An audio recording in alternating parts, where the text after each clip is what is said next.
ನಮಸ್ತೆ ಗುರುಗಳೇ. ಹೇಳರ್ಷ. ಈ ವರ್ಷ ಸಂಕ್ರಾಂತಿ ಹಬ್ಬಕ್ಕೆ ಯಾವ ಯಾವ ನಕ್ಷತ್ರಕ್ಕೆ ಏನು ಫಲ ಹೇಳ್ಬೋದಾ?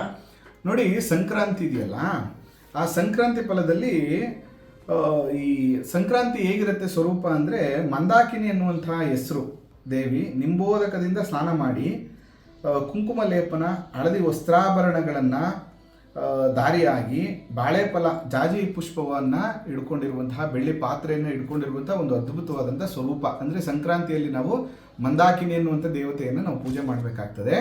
ಈ ಸಂಕ್ರಾಂತಿಯಿಂದ ಅಂದರೆ 2026 ಸಂಕ್ರಾಂತಿಯಿಂದ 2027 ಸಂಕ್ರಾಂತಿವರೆಗೆ ಅನುರಾಧ ಜ್ಯೇಷ್ಠ ಮೂಲ ನಕ್ಷತ್ರದವರಿಗೆ ಪ್ರಯಾಣ ಜಾಸ್ತಿ.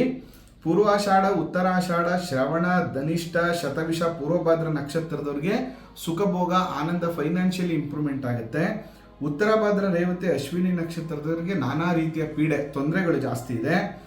ಭರಣಿ, ಕೃತಿಕ, ರೋಹಿಣಿ, ಮೃಗಶಿರ, ಆರಿದ್ರ, ಪುನರ್ವಸು ಅವರಿಗೆ ವಸ್ತ್ರ ಲಾಭ, ಆಭರಣ ಲಾಭ, ವಾಹನ ಲಾಭವಿದೆ. ಪುಷ್ಯ, ಅಶ್ಲೇಷ, ಮಖ ನಕ್ಷತ್ರದವರಿಗೆ ಧನವ್ಯಯ.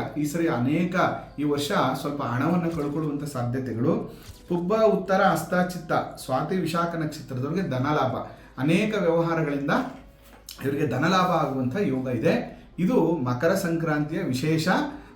ಯಾವ್ಯಾವ ನಕ್ಷತ್ರದವರಿಗೆ ಏನೆಲ್ಲ ಫಲಗಳು ಅನ್ನುವಂಥ ವಿಷಯ.